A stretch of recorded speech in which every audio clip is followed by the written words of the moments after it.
Hey, Brian here at Benevolent Tech, coming back for Tech Tuesday. This week, we're going to talk about landing page services, specifically landing page builders. A lot of you may not even know what a landing page builder is. So, to start off real quick introduction. A landing page builder is an online service that lets you really quickly and easily create one-page websites. And these websites are carefully optimized for one thing and one thing only, and that is converting visitors to customers. So what you'll notice about a lot of these services is they have templates. Some of them are really good. Some of them are just okay. And they're very simple.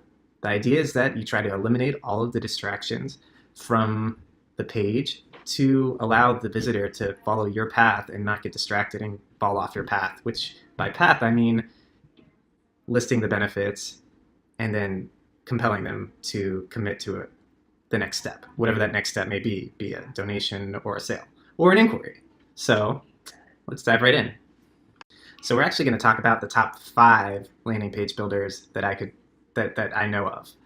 The first being Instapage, second Unbounce, then Leadpages, then Pagewiz, and Wishpond, in no particular order. So let's jump right into Instapage. All right, let's start by creating a new page. Let's pick a template.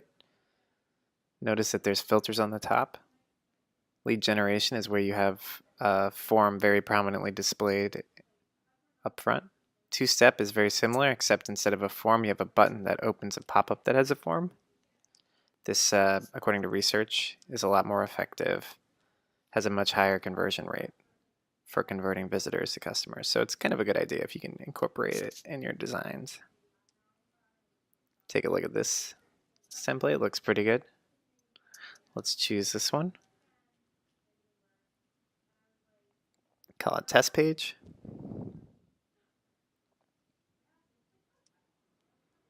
All right. So, cool. Now we're in the editor mode. Take a look at that menu on the right. You can click any one of these text fields if you want and edit them. You can edit a button, make it link to a pop-up, and then you can edit the pop-up directly. So that's pretty cool. You can create A/B tests. So an A/B test is where you test 2 different versions of the same page at the same time, and then see which one collects the best metrics, so which one converts the best.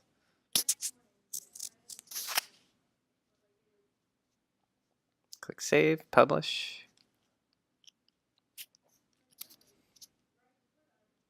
So this gives you an option to create a demo page.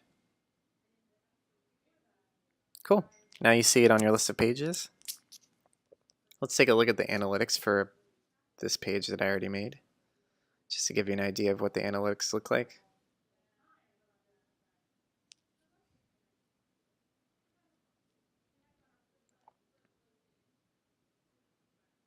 Then clicking back into the test again, I wanted to show you a cool feature. So you can click anywhere on the page and add comments. So this is great for collaboration. If you want to try to make changes and have an approval process, this is really awesome. It's kind of similar to another app called Envision app, if anybody's ever heard of that. But it's built in, so that's really nice. So then I also want to show you another really cool feature that is unique to Instapage. Instapage is the only one that comes with its standard, and it's built in, and that's called heat maps. And it's kind of hard to see in this because there hasn't been much traffic to the page, but you notice that blue right there? It shows you where people are spending the most time on the page. So not only do they convert, but what parts of the page give you the most attention. All right, so now we're going to take a look at Unbounce. We're going to create a new page. These are some of the templates. You can filter, sort by popular, filter by blank, blah. You can preview just like you could for Instapage. I had to decrease the size of the window to make it fit. So this is a much heavier duty editor here. You can edit pages just like you could in Instapage. You can edit the buttons. You can make the buttons link to pop-ups, and that's what I'm doing right now.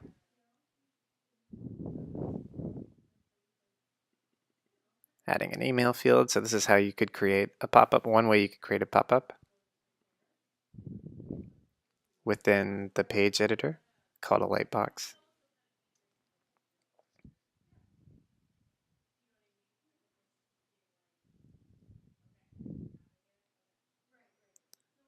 And then in that way, the way I just showed you, you can create a variant. We're going to just change some text a little bit here. So variants are used for split testing. And now if you go back, you can now see that test page show up here on all pages. And I'm going to show you a page I already made so you can see a little bit of analytics and what it looks like.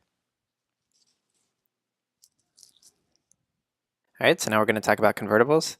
A convertible is similar to a page, except it's like a pop-up. But this can be site-wide. That's what makes it really cool. So it can be triggered by not just a button on a page, but it can also be triggered by events on the page. A visitor comes to it, there's a delay, they scroll down, or maybe they're trying to leave. Show you some of these integrations here. Now let's preview this one that I already made. This is the default template that's kind of like a demo. The close button doesn't work in the preview mode.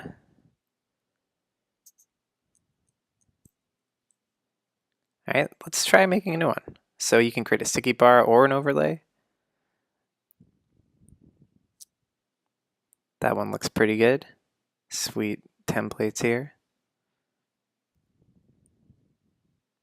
All right, now we got this sweet editor. I resized the page again to see all the buttons. Very similar to the page editor. Very consistent experience here.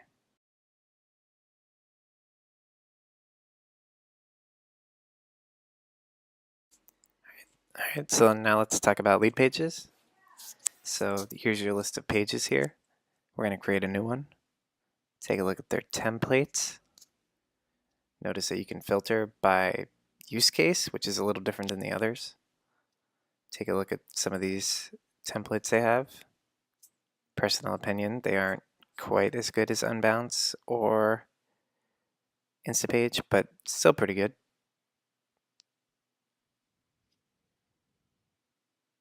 Call it test page.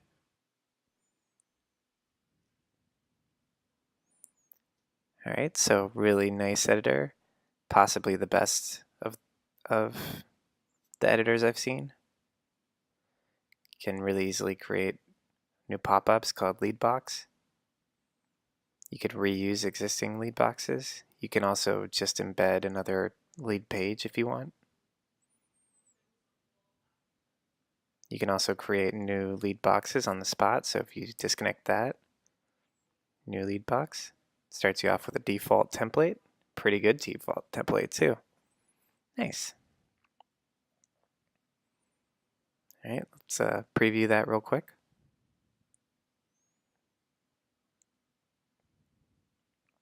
Save, publish. Cool. You can click try it out, which will open it in a new tab, the demo page. Cool. Exit, go back home. So let's check out split test now. Let's create a new one with our new page. So one thing I'm going to comment is that this process of duplicating a page is a little buggy. If you just keep clicking things, they tend to work, but it can be a little weird. And then after you create it, you have to publish it before it'll be ready for split. And if you do it too quickly, then it complains, so you have to wait a second. So now we're good. So I just created a copy of the first page, and that's test page variation. Click next, click next. Check out the settings, click start.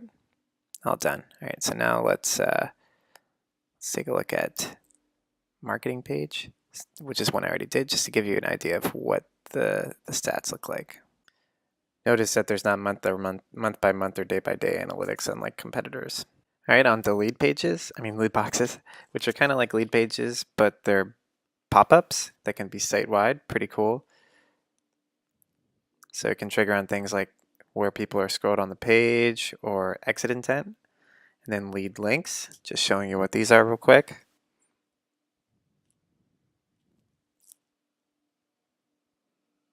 and then lead digits. Couple cool extra features specific to Leadpages. All right, so looking at Pagewiz, this is the dashboard. Clicking Pages, this lists your pages. You can only have one activated at a time in the demo, so we're going to unpublish it one. Create a new one. You can create a mobile or desktop, which I find a little confusing because the desktop templates are not super mobile friendly. So I guess they want you to create a separate one for each. Let's choose this one. Show you preview.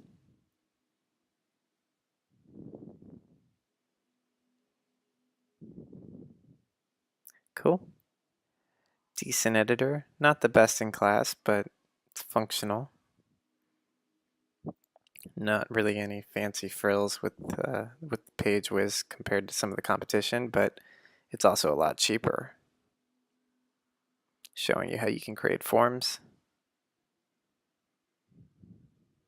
So you're not going to see an option to create a pop-up easily, by the way. That's kind of what I meant. You can go back to the dashboard now. So then it takes you to step 3, because we haven't done this before. And then after you click Save and Publish, then you can now see the dashboard for the page. All right, so now let's look at optimization. So optimization is where you do split testing. So we can add a new variant here, create it from the current page.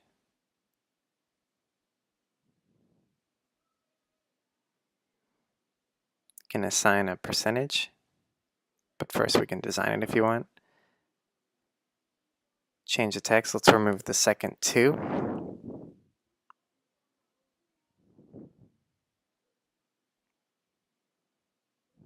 Click Save and then go back to the dashboard.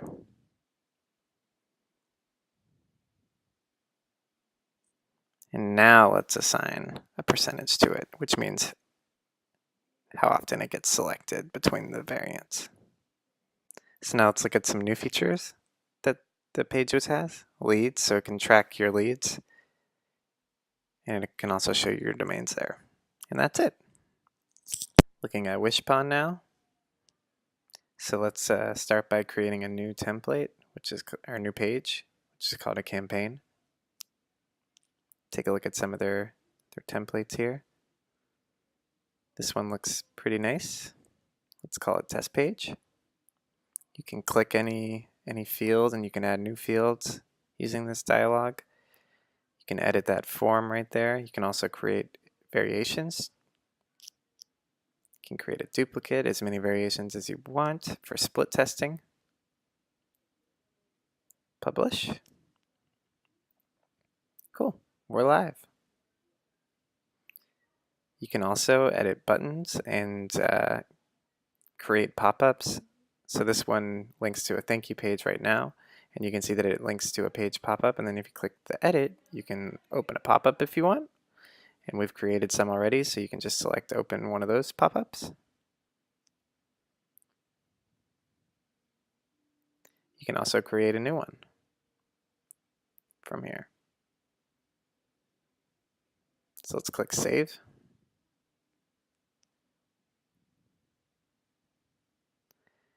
Preview. Looks pretty good. All right, let's go back to home. We can see our variations here. You can see that they're being split tested right now. Wanted to show you this, that the pop-up you created doesn't show up here, which is a little funky. It should, but I guess they just haven't gotten around to implementing that yet. So now you see the page. Cool. You also see some pop-ups there.